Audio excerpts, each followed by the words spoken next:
判各位來賓、各位同學，歡迎大家嚟有澳門呢邊文化協會主辦嘅澳門呢邊文化協會標準杯2026中學聯賽決賽，我係今場嘅會主席。今日呢個會係本場嘅決賽賽事，本場賽事不設有最佳嘅獎項。現在進行嘅係第4場決賽，決賽比賽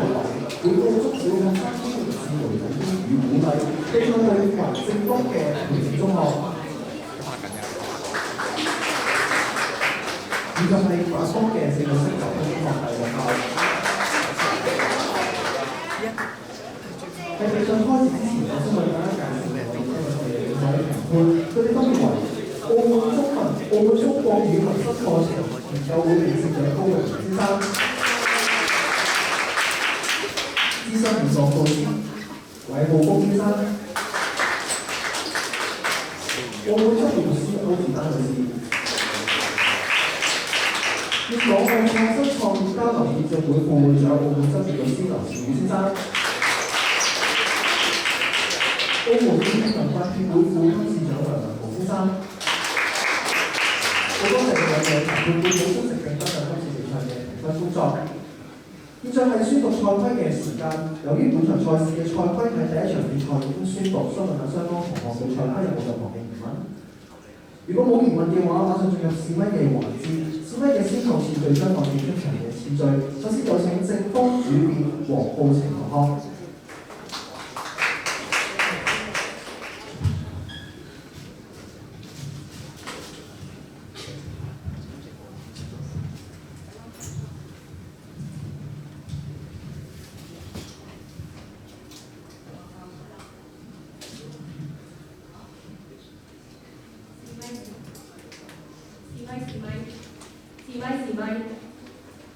首先感謝主辦方俾我哋一個咁好嘅場所去辦辯論啦，之後再次係感謝各位評判參出席我哋辯論賽，係了解今次嘅議題，另外都了解到更多關於點樣經營自媒體啦，同埋係用親思維嚟做嘅。之後我哋亦都有係從中學識點樣經營自媒體啦，我哋有嘗試嘅，所以希望都大家係多多鼓勵同支持嘅，亦都希望我哋可以帶嚟一場精彩嘅比賽。多謝。呢個我哋有講多主以莊恩為情況。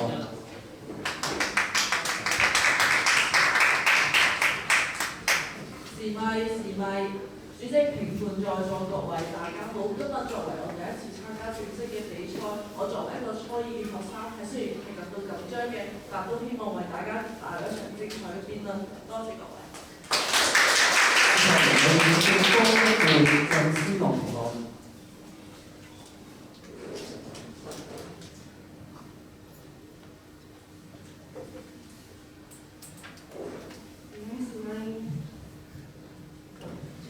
在座各位大家好，真係唔該你主辦方俾一個咁嘅場所，我哋場都咁嘅關係。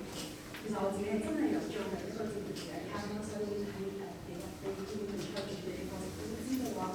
準備一個節目係邊個知邊個點樣嘅，所以希望我哋經過呢場辯論之後，都可以我又卡住一個情懷，為大家帶來場非常有趣嘅分享。之後我哋會簡單一會黃子軒同學。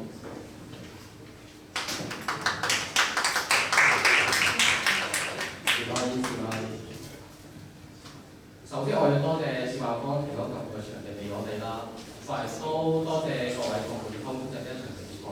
同埋我而家真係好緊張，我而家真係好緊張嘅。同埋想帶俾大家一場精彩嘅比賽啦，多謝大家。接下來有請正方預副林玉成同學。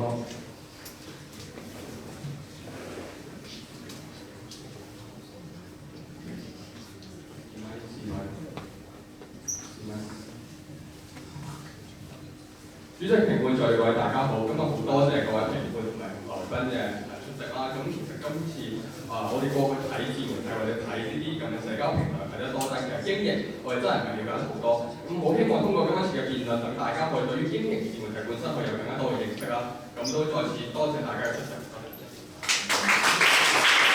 接下來有請反方預副黃偉軒同學。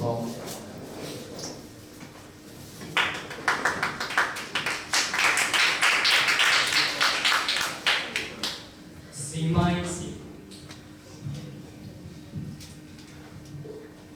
主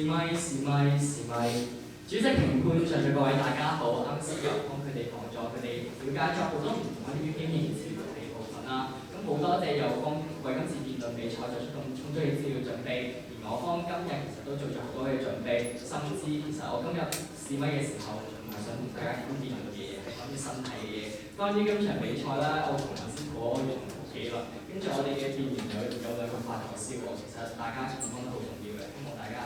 都可以繼續。按照我們嘅先後次序，現在有請反方辯辯林嘉仁同學。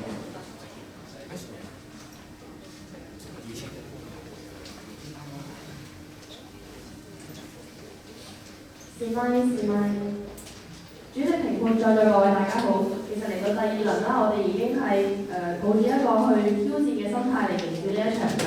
我到呢一度我只可以講話感恩所有人啦，感恩評判，感恩教練，感恩我哋嘅隊友，感恩上支持我哋嘅人。希望大家都可以打出一場精彩嘅辯論比賽，多謝大家。最後有請正方辯辯曾偉東同學。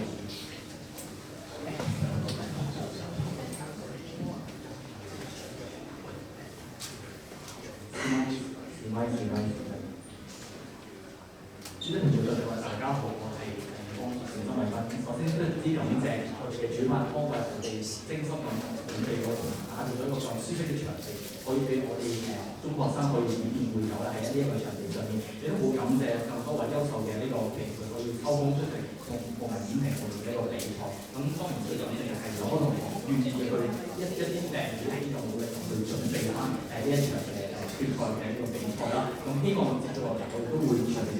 用我哋嘅去喺辯論上面去分享我哋嘅一個所見同埋所學。多謝大家。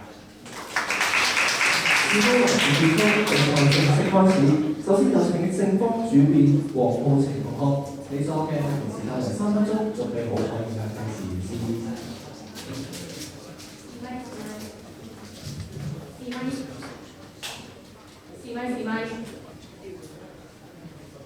主席、評判、在座各位大家好。開宗明義上先，媒體係個人透過網絡平台進行內容產出同埋傳播嘅數位載體。我方所提供嘅鼓勵，絕非毫無實質嘅中用，而係喺政策同埋教育層面給予正向引導、專業規範同埋配套支持。所謂鼓勵由學校、社會、家庭3方面推進，給予支持同埋認可，推動學生願意嘗試親身投入經營自媒體。若我方今日能證明，本澳中小學生經營自媒體可以深度助力學生成長，繼續本澳教育理念，我方面提醒成立。我方將同兩方面論證：第一，鼓勵經營自媒體係提升數碼素養，掌握網絡與人嘅核心方式。現今大多數學生處於上網嘅狀態，每日識得瀏覽資訊，避免算法綁架注意力，處於被動接收者嘅位置。學者艾爾文特林提出，消費者核心觀念喺呢個數碼時代之下，人可以同時擔任資訊消費者同埋內容生產者，而親身參與嘅人可以眼界同埋判斷力遠超於淨係識得被動觀看嘅人。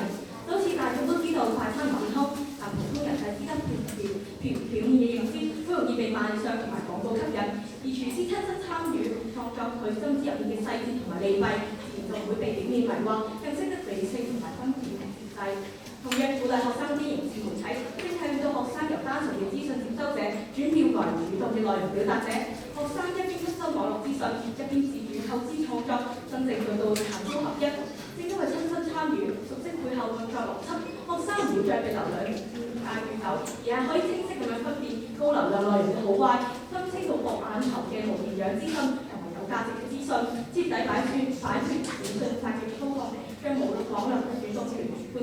握喺自己手中。澳門學聯2025年調查指出，超過50%中小學生希望透過積極網絡嘅形象，可以去表達自我喺網上面，足以見到學生內心有強烈表達意願。但係重音教育，大多偏重知識輸入，忽視嘅表達輸出。好多學生識得點樣解釋題，但係就從來都未學識點樣表達自我、陳述觀點。而透過經營自媒體，正好彌補咗教育當中缺少嘅重要一環。第二，鼓勵經營自媒體係青少年健全人格、自我探索嘅必要途徑。中小學生正處於自我認同嘅關鍵期，亦需要表達同埋認同嘅渠道。鼓勵佢哋經營自媒體，正係搭建安全正向嘅展示平台，令到佢哋嘅才華、思想被見到、被肯定。喺經營嘅過程中，學生會學識聆聽對外界嘅聲音，樹立規則同埋責任意識，風，更可以磨練到心理抗壓能力，建立自信。我哋最驚嘅從來都唔係負評，而係唔鼓勵、唔引導，令到學生獨自面對惡評無人疏導，最終造成心理創傷。教育者主動放棄引導，只係靠事後補救，永遠都比唔上從小鼓勵力氣。合理規範之下，鼓勵中小學生經營自媒體，唔單止強化學生綜合能力，亦都可以完善青少年人格素養，因此我方面提我應承啦。當選3名市會我國時無需扣分，接落嚟有請反方主辯莊欣榮同學，你嘅發言時間同樣為3分鐘，準備好我哋嘅計時示意。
放飛自我，小學生、中學生係細，所以教育必須從小去滲入、去介入。如果對呢一路唔教，一期待你係18歲之後成年咗之後，就會突然之間學識咩叫好嘅內容，咩叫唔好嘅內容。其實我都唔好明白呢樣嘢咁混入咯。對方擔心嘅係學生呢條自然係就會荒廢放棄，但係當人工智能時代，人工智能在1秒鐘入邊生成好多啲文本、生成作文、生成解題嘅內容，甚至可以生成短長劇嘅時候，喺呢個時代究竟有啲乜嘢係唔會俾人存在嘅？作喺呢個時代入邊，方方法係唯一會存在嘅，就係作為一個真實嘅人類嘅自我表達同埋真實嘅內容會轉人與人之間信任嘅能力咯。所以到底乜嘢係英語鼓勵？我主要嘅鼓勵係帶領學生去完整咁樣經歷規劃、經歷並且親身咁體驗人工智能推送機制，令佢哋喺呢個過程中為佢最真實嘅自己同埋建立新嘅自我認同。何方主張嘅鼓勵係到正向引導民族自主感，去對抗流量焦慮，通過鼓勵學生呢條自媒體嘅時候會意識到自己先係呢個帳戶嘅主人，而唔係流量嘅奴隸。我先鼓勵意願學校提供資源、提供課程，我哋會教學生去掌握技能，提供幫助經營自媒體。當個學生用心拍攝嘅紀錄片上傳到互聯網之後，但係點讚數好細好少嘅時候，學校會教鼓勵老師會同佢講話點讚數只係浮雲嚟嘅啫，點讚數唔可以證明啲咩？你嘅價值從來都唔喺流量之上。家長會見到我做得做自媒體做得好好嘅時候，會鼓勵我。當我換新嘅器材，會同我講話你做得咁好，阿媽好感動。所以通過鼓勵，我哋會令學生明白，用好嘅內容換取好啲人嘅聲音同埋公平係好重要嘅。當學生發現自己可以熟練點樣駕馭呢啲數位嘅器材嘅時候，你可以講述到一個有深度嘅校園故事，有深度嘅社會分析嘅時候，佢獲得嘅係更加深層自信感同埋成就感。呢種技能自信係可以令學生重新咁樣建立自我嘅價值，以及驅動佢哋心理韌性，鍛鍊佢哋未來嘅成長道路咯。所以中信所信係真係好成效嘅。更多互動嘅人有跟12秒嘅過程無需扣分，希望能夠請多一副黃虎同學，你所嘅提示嘅同我為3分鐘，我哋好快嘅請前司。主席、評判在座各位大家好啦，有幫我話3方面引導點引導圖，有幫又會講喎。今日有幫兩個好簡單啦，就係經營自媒體可以學到好多能力，就話應該鼓勵，但冇將你咪進行過比較。例如有幫提出嘅，可以學到構思能力，我哋都可以從拍短視頻嘅比賽啦，學下剪輯翻到學到，到呢啲好長完全可被取代㗎，而且完全你中小學生經營自媒體帶嚟嘅弊處。有幫友話，經營自媒體唔一定會追逐流量，咁你酒吧都唔一定人手㗎，去學唱歌，去學跳舞，學咗隊添，咁唔通就話可以俾中小生入酒吧咩？原因好簡單，即使唔一定會發生，但酒吧個環境唔好，讓學生容易學壞。同樣道理，經營自媒體嘅學生伸出一個為咗獲取讚數、歡樂數及流量等充斥不良誘惑嘅環境之中，就幫助佢變題嘅第一點啦。不如睇下實例啦。抖音都有好多，抖音都有高空挑戰同埋極限人類挑戰等，即係嗰種博取眼球、嚴重威脅個人嘅安全嘅自媒體。喺美國2025年間就因為呢啲危險挑戰，導致發生咗超100單嘅死亡數同埋幾萬單學生急診案例，就係因為佢哋有好似有關主片所講嘅，從觀眾者變成創作者，佢見到咩課上邊影呢啲啫嘛，有關同學。然而有關學又話3方面去引導規範佢哋。如果真係咁簡單就可以解決問題，唔通內地、美國冇老師教導咩？點解出現上述咁多嘅實例呢？因為有關完全忽視咗中小學生嘅一個特點啦。根據艾利克森嘅社會心理發展理論都指出，中小學生喺青春期嘅年紀，俾老師嘅引導更容易被同輩嘅目光同埋大眾認可所左右。當我哋鼓勵經營自媒體，學生更會將自我價值認同連結去點讚量、播放數，讓學生容易朝住創嘅方向發展。同時睇翻現實，當流量讚數誘惑擺喺眼前時，更係連成年人都難以自控啦。何況心智尚未成熟嘅中小學生啦。反觀我方第2點，經營自媒體令學生處於一個高曝光、高比較嘅評論環境。而有方又話3方面規管，但係我都有睇到台灣2025年嘅兒童福利聯盟嘅數據指出啦。即使係有平台監管之下，都有2成學生喺自媒體度受到網絡霸凌，而美國更有3成學生承受心理創傷放棄經營。唔係話只有輔導就得，有同學又問我，有風險就唔做，但係就因為呢啲風險太大，我先唔俾做啊嘛。而我哋辯論嘅裁判俾出一個專業嘅專業嘅指導啦，但係網絡上唔會嘅，全部係負面評語嚟㗎。縱觀我方提出嘅內地外國實例嘅網絡嘅霸凌數據或者心理學嘅理論都話俾我哋聽，中小學生嘅經營自媒體根本就揠苗助長。就就好似大家咁，譬如都出去社會做工咁樣，但係唔會話由小學開始就令小學生出去翻工一樣啦。多謝大家。反方部分221好需確分，希望有請正方二副林浩成同學，你嘅發言時間為3分鐘，準備往返5名時司。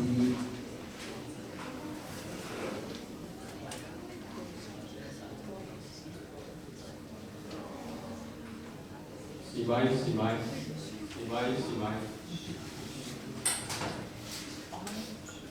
主席、評判在座各位大家好，今日對方我哋講鼓勵就係佢哋拍咩都得，即使佢哋拍啲歧視頻，我哋都依然鼓勵。我哋見到真正鼓勵嘅定義係乜嘢？我對方攞出今日學校鼓勵學生踢波，係咪都要縱容學生犯規，縱容佢哋踢到都要繼續鼓勵咧？所以我哋見到真正嘅鼓勵係啲乜嘢？真正嘅鼓勵唔係話你做所有嘢，你即使拍啲歧視頻我都繼續鼓勵你。真正嘅鼓勵係點樣？而係見到今日你拍啲好嘅片，你拍啲真正光亮嘅片，我就鼓勵你咯。今日當你做出唔好嘅行為，學校本身已經有一個懲罰嘅機制，法律都依然有呢啲咁嘅規範機制嘅時候，所以今日我方嘅鼓勵並唔係好似對方所講嘅盲目鼓勵咯。咁啊，變係我哋討論嘅鼓勵，永遠都係喺度講嘅一個合理嘅情況下進行鼓勵，就好似鼓勵運動、鼓勵踢波咁，都唔係鼓勵佢踢人、鼓勵佢犯規咯。而我哋見到今日第二點係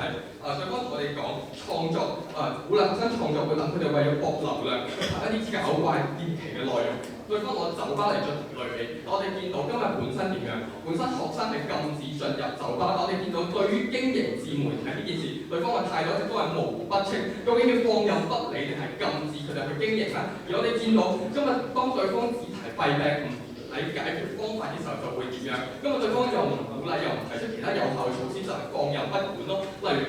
所以就係見到點解日本會有拍壽司郎，去壽司郎嗰度領呢一啲咁嘅豉油樽，呢一啲咁嘅不良嘅行為，就係因為冇學校、老師、家長合理嘅引導同埋鼓勵，呢啲行為先會發生咯。而對方今日全程都冇講到解決方法嘅時候，我唔明白對方面對呢一啲佢哋自己提出嘅弊病，咩容易受同輩影響啦，青少年容易受呢啲流量裹挾嘅時候，又冇提出一個合理嘅解決方法嘅時候，依然對方係唔成立㗎。對方問我哋點引導，我哋見到係好似內地高一嘅自媒體創作者奮鬥為例，佢全網有超過8萬嘅粉絲，由初中開始就開始發布視頻。自己策劃內容，利用小息等嘅碎片時間去構思創作。佢嘅家長係點樣鼓勵佢？就係當你拍啲好嘅內容，當你受觀眾歡迎，例如一啲野生動物、民族工程咁嘅紀錄片嘅時候，佢就為佢提供一啲物質上面支持，例如幫佢買更好一啲拍攝設備，幫佢去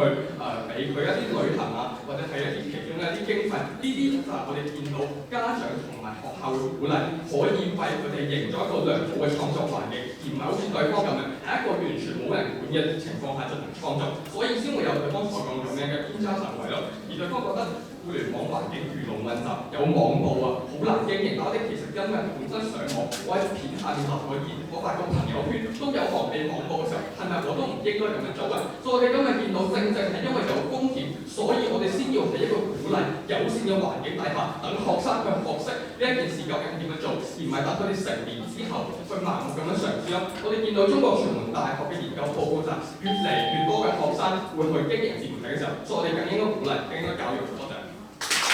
3分零秒冇過程無需扣分，之後我哋有請反方二副黃偉堅同學，你嘅發言時間為3分鐘，隨便可以計時先。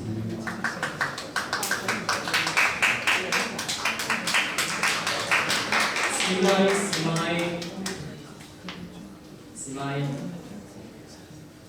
主席、評判場各位大家好，不如嚟個小總結先啦。今日正方錯誤判斷經營自媒體就係必然係正面，其實有方其實今日有咁多重監管，因為佢都知道自媒體就係嗰啲負面嘅嘢，佢哋先會去設置咁多層嘢。佢哋真係覺得自媒體學到嘢喎，有好嘅內容就覺得中小學生都可以加入經營，其實中小學生就先夠可言制咁樣啦。你哋去邊度都好，佢都學到嘢，哪怕你班去街邊都好，佢都學到生存技巧。但係今日我方點解會放佢哋喺呢啲學校咁嘅安全環境裏邊咧？因為我方都知道呢個環境所帶嚟嘅利處係無法被取代㗎，風險程度超低啦。重點係佢獎勵嘅嘢係俾啲有心啲同正面嘅人。呢個環境除咗要睇佢係咪最好嘅情況之外，同埋今日有方並且我哋唔係話有風險嘅就唔做，好似今日辯論比賽咁樣啦，我都知道佢可能會講錯嘢，咁我哋嘅評判下佢就會適當咁指引翻佢講得啱嘅嘢，教練都會適當咁指引翻嘅情況下，但係今日我哋睇翻網絡啊，有啲網友只會話：喂，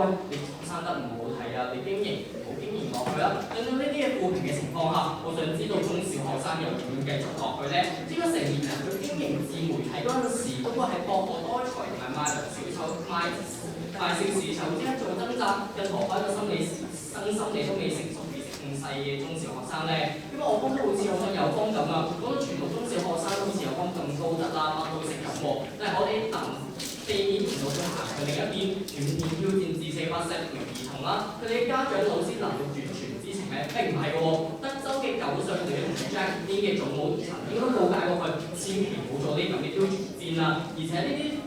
事情所發生嘅傷害，呢啲先係經營自媒體真正改變到本質。有方不如講點樣解決、點樣避免先啦。有方另一個問題就係淨係同我哋講利弊，冇聽過今日實際操作嘅係中小學生，講嘅係最細得6歲，連隔離位個界都要告佢老師係中小學生啊！佢承受傳統批評，呢個老讚一句你個片好難睇，係咪人工智能所整嘅？呢個批評可能就係心理崩潰嘅開始添啊！事實上咧，其實好多證據電子安全機構調查顯示，70%嘅中小學生喺自媒體上面都接觸到網絡霸凌或者攻擊性信息，成年人都未必接受到，更何況係前3頁其實行人係都未成熟嘅中小學生啊！就算有引導，都唔代表傷害會消失。因為今日最後睇呢啲評論受傷害嘅都係學生本人，有幫到破解越清楚添啊！喺心理上真係未做到嘅情況底下，所以今日我方見到澳洲甚至禁止埋16歲以下嘅青少年經營同使用自媒體添啊！同埋今日我方完全都唔係唔做任何嘢㗎，好似有方咁講啦，我哋而家都有公民堂教我哋嘅人工智能，教我哋嘅自媒體媒體學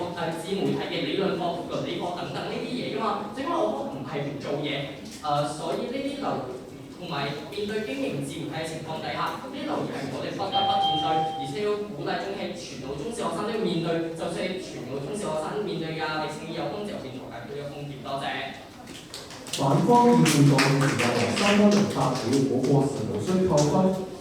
接落嚟係自由辯論嘅環節，由於自由辯論環節嘅賽規喺第一場決賽已經宣讀，想問下雙方對賽規有冇任何疑問？如果冇疑問嘅話，以上1分鐘嘅時間給予雙方作準備。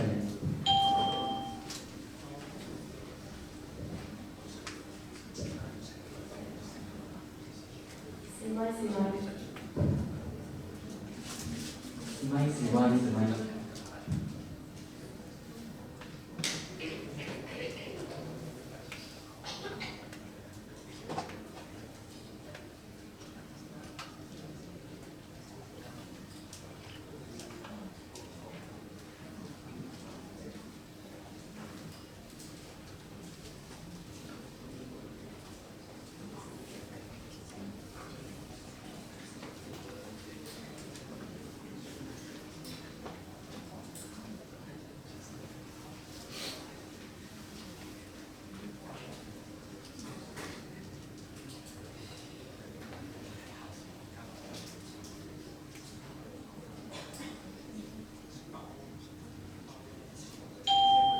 時間到，正式方開始係你。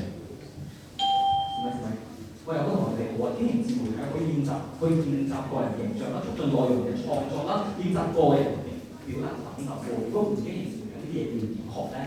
問翻一個最終極嘅問題先，你做到咁多嘢，咁你需唔需要留嘅？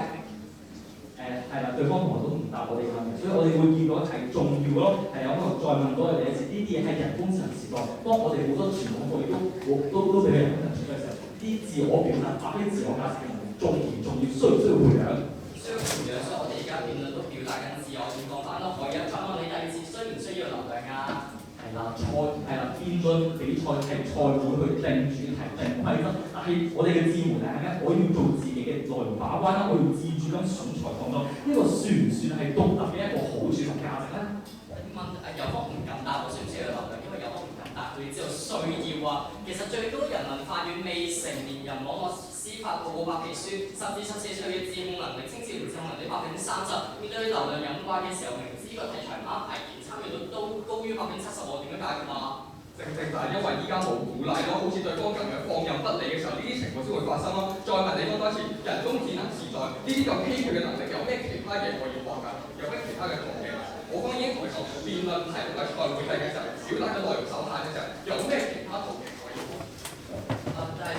但係我又想問翻你啊，有冇你點樣定義、點樣保證佢呢啲係咪真係正確嘅先？咁數據都仲冇咗喎。所以咪要鼓勵咯，會鼓勵做運動㗎，我都唔係鼓勵你去大規踢人，同樣自媒體一樣。再問翻地方唔鼓勵嘅情況，你要用乜嘢態度去看待自媒體？地方係咪放任得你？再問地方一次啦。咁得意嘅，你同我講參加辯論比賽有呢個主辦方規定晒所有嘢，今日我就係想去做啲食物挑戰啊、信任挑戰啊，呢啲嘢唔犯法吧？即係你同我講話我家長鼓勵咗，我唔俾佢做，咁呢啲唔係我監管制你怕咩？咁所以即係今日有幫你嘅鼓勵就係俾監管住經營自媒體，係咪先？再嚟問你啦，今日你要唔要睇留言啊？你經營自媒體？正因為而家我哋網絡上充斥住好多流量嘅誘惑，所以我哋嘅老師、我哋嘅學校、我哋嘅家長先更加要企出嚟，要同我哋嘅中小學生話：你要堅持自己嘅表達，唔好俾嗰啲嘢就係浮雲嚟嘅啫。如果我哋家長、老師都唔鼓勵，咪中小學生咪會俾流量鼓勵、俾算法鼓勵咧？咁樣唔係更差咩？你抖音會有高風險挑戰同埋極限人類挑戰等，都博取咗眼球。就呢啲挑戰其實會令到超咗100單嘅死亡同埋幾萬單嘅急診案例，都有咁傻咁嘅人都有乜嘢喎？咁點解仲有咁案例出嘅？第二次問你要唔要睇留言？所以對方根本就冇一個正確嘅方法去引導佢哋，當佢哋俾流量去鼓勵嘅時候，我方嘅立場就係我哋唔可以俾佢哋由流量鼓勵，你應該要佢哋由家長由學校由正確嘅道路去鼓勵，而對方一啲解決方法都冇，所以我哋就問你啦，係咪有風險就唔做？所以從建議嘅情況底下，咁你有風其實都知道係監控到，因為我分咗好多例子同埋數據都證明咗，就算真係有監管底下，但係都係唔出事。咁你有風又唔答我要唔要睇留言，係因為有個唔敢承認係要嘅，咁要嘅情況底下點樣承受到？所以地方答案係要全面禁止啊！要睇留言當然要啦，你發個朋友圈我都會睇留言嘅時候，所以我哋見到今日有鼓勵本身，有老師、有家長、有學校嘅支持底下，有佢哋嘅保護，呢一種喺咁嘅情況下睇留言係咪一種更安全、更妥當嘅做法？我想將發朋友圈就等同於話我哋經營自媒體發朋友圈，今日下邊嘅留言做得你識嘅人，但係今日自媒體係咩啊？千萬個你唔識嘅人，不可控嘅環境，我有幫你點樣擔保呢個環境嘅良好啊？即係有方其實都知道係要睇留言嘅，但澳洲政府電子安全機構調查顯示，70%嘅10至15歲青少年都曾經喺自媒體上邊接觸有害嘅內容網絡霸凌，呢啲有風險唔見到？所以話朋友圈都會有風險啦，無論係邊個嘅評論都會有風險，所以對方嘅態度就係我哋當我哋遇到風險嘅時候就唔做，唔鼓勵，咩都唔做，呢個就係對方嘅態度係咪？唔係喎，我哋有程度之分嘅喎。如果同解爭程度咯，有鼓勵嗰個程度係之一。咁我再問你，學校都有機會入校園霸凌嘅時候，都唔代表我哋唔翻學㗎，係咪？咁當我哋嘅朋友圈我哋發朋友圈都會俾人鬧嘅情況底下，都有風險嘅情況底下，點解有風險要俾佢去呢啲承受能力更加低、更加難搞嘅自媒體俾我哋嘅中小學生去承受咧？咁所以我哋都見到，所以我哋都見到好多2024年嘅時候，已經開始禁止16歲以下嘅青少年去經營或者使用自媒體嘅喎。所以對方嘅態度係唔應該拿佢哋係錯，我哋應該俾鼓勵、俾保護同埋引導嘅。再問你啊，即使你禁咗，好似澳洲咁禁咗未成年用，當佢哋成年之後，係咪一夜之間佢哋成年就可以學識所有點樣正確咁使用呢啲自媒體或者社交平台咧？咁所以就係啦，而家未有我哋公民堂啊或者表達方法，慢慢去訓練我哋去行嗰啲正確嘅軌道。因為我都唔係乜嘢都唔做嘅咯。台灣2025嘅兒童福利調查亦都顯示啦，有2成嘅學生喺自媒體度俾人霸凌，美國更加有3成嘅心理創傷嘅喎。咁我見唔見到啊？咁我想問下，你所講嗰啲遭受網絡霸凌，甚至係參與網絡霸凌嘅學生，佢哋係咪因為冇參加呢個品德公民先導致咁樣啦？如果唔係嘅話，咪先你唔夠咯。再嚟問你啦，你啱啱先講澳洲嘅例子，咁我想問下，澳洲咁咗之後，係咪所有嘅學生都變得聽話上進啊？舉證一下。咁所以就係因為我方亦都見到，其實呢啲問題無法避免，有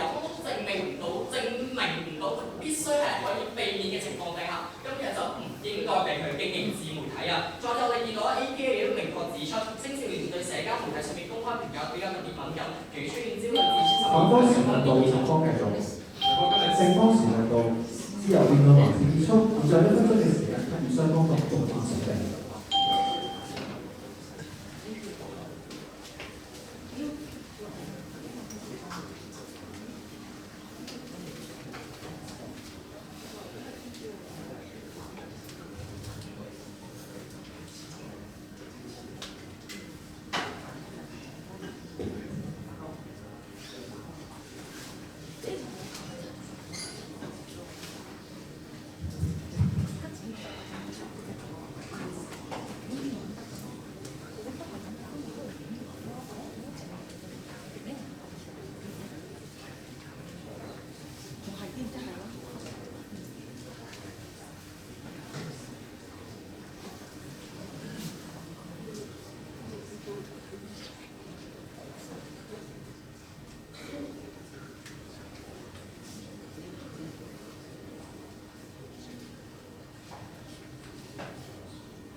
間都按照發言次序，首先有請反方辯辯同家人同學。一機發言時間為3分半鐘，準備好可以向嘅時示意。試咪。主席、評判在座各位大家好，非常俾聲勢嘅我為大家做個總結啦。今日第一個有方犯嘅錯誤就係有方太理想化。因為有方一直同你講引導就得，但係如果真係好似有方講到引導就可以解決一切問題嘅話，咁點解我哋會限制中小學生唔可以揸車、唔可以飲酒、唔可以翻工等等啊？唔係話有引導下學到嘅新嘅能力就應該係要被鼓勵嘅咩？因為今日我方見到中小學生嘅大腦前額葉皮層未成熟啊，對於灌糖素、贊素呢啲嘢都極具敏感啊。我方今日唔係話引導冇用，但係無論係兒童發展心理學定係實際例子都講明咗，中小學生嘅新心理發展嘅都未能夠承受到自媒體嘅各種誘惑啊。呢個唔係引唔引導嘅問題啊，係我嘅心理發展嘅呢個機構就係呢個機制就咁嘅情況底下，有分係抵抗唔到㗎。況且今日最細小學生喎，最細得6歲啫喎。如果當小學生成長嘅中小學生成長嘅時候，喺經營自媒體度行上咗歪路，我哋所有人都負責唔起㗎。再者就係其實今日喺2024年澳洲啊，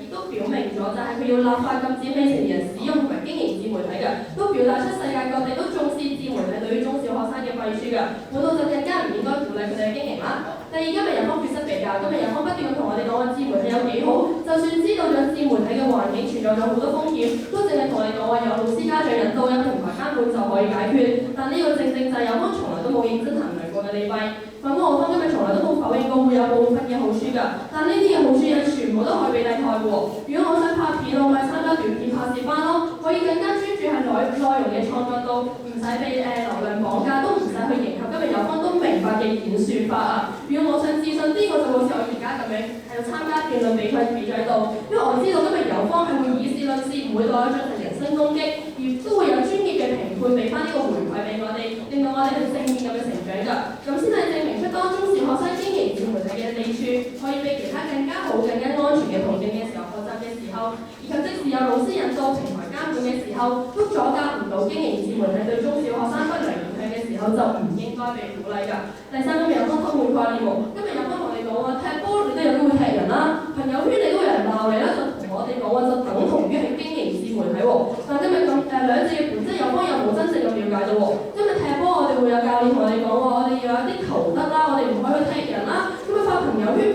圈下面你啲朋友嚟嘅，你知道係邊個攻擊你喎？而唔止自媒體入邊咁多不可控嘅情況底下，所以根本就係有方就想話上等號，根本就係偷換概念㗎。更何況今日有方其實從來都冇講到一個例子係同我哋講話，即使長期冇流量，但依然覺得佢好成功嘅自媒體㗎。因為有方人都知道我哋就係會比較趨向於去傾向去追求呢啲嘢㗎嘛。最後，其實我哋今日唔係反對自媒體，係反對拔苗助長。中小學生正處於人生最關鍵嘅成長階段，而鼓勵佢哋經營自媒體，其實就係將佢未成長好嘅幼苗，強行咁樣將佢放喺極高風險嘅環境當中。可能真係會有少數人乘住自媒體去成為參天大樹啦，但係佢會更加多嘅人成為咗自媒體嘅養分，被消耗冧咗喺成長嘅路上邊啦。佢哋最需要嘅唔係及早被推上去舞台追逐流量，而係一個安全穩定、養根可以能夠深深咁扎入土壤嘅良好成長環境。更加係唔應該急住將佢哋搬到去聚光燈底下，為咗短暫嘅燦爛，就係傷害咗幼苗嘅根本。多謝大家。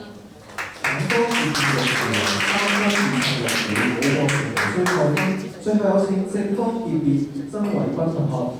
一機發言時間同樣為3分半鐘，準備好可以向計時器示意。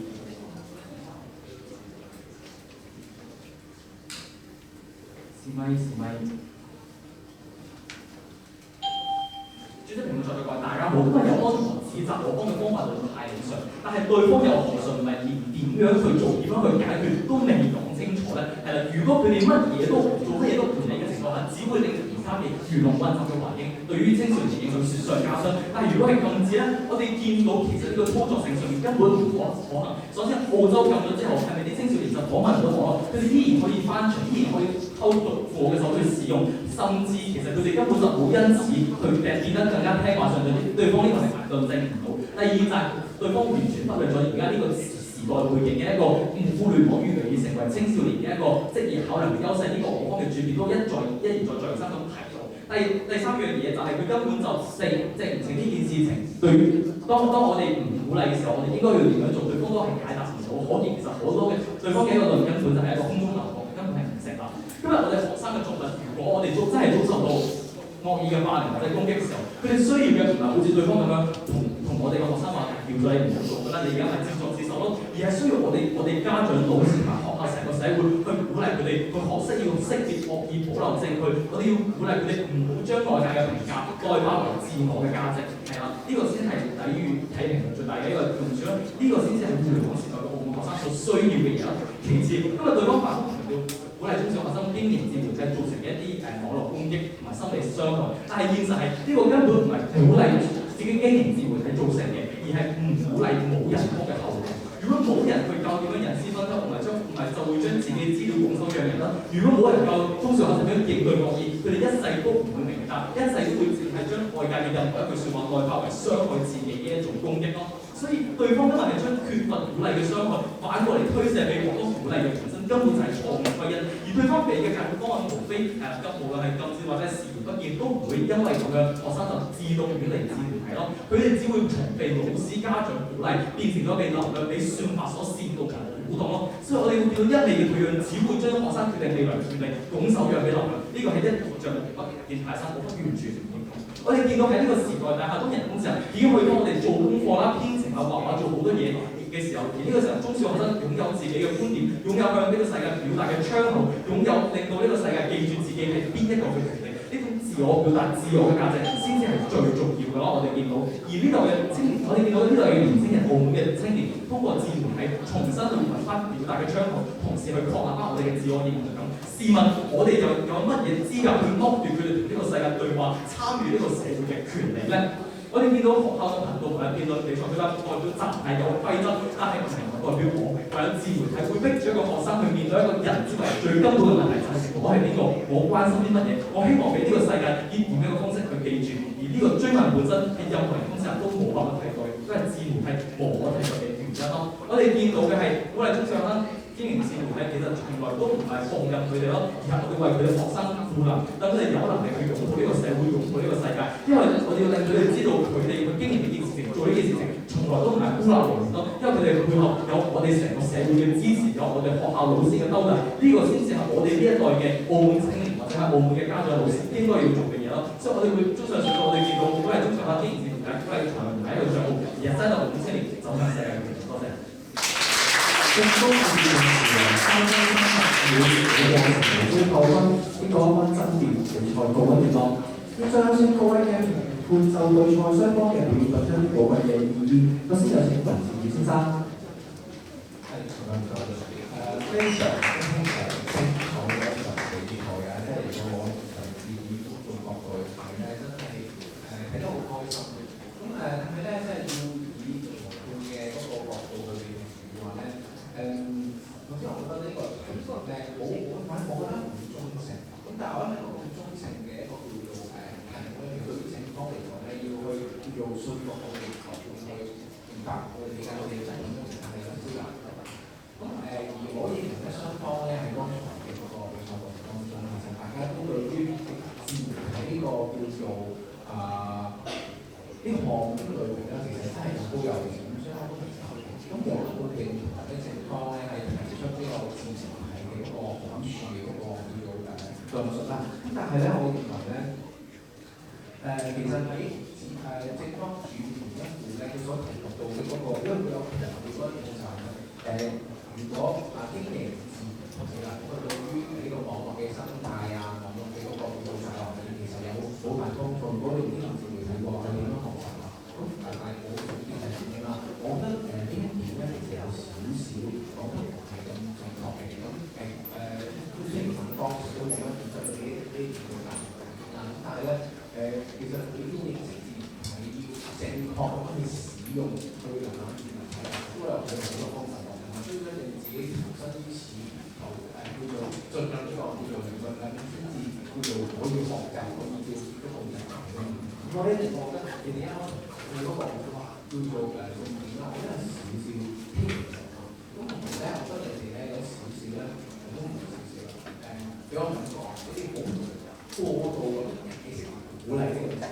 因為你成個比賽過程咧，要不斷平衡即係你哋成日將我哋呢個要去叫做幫助佢哋，要去考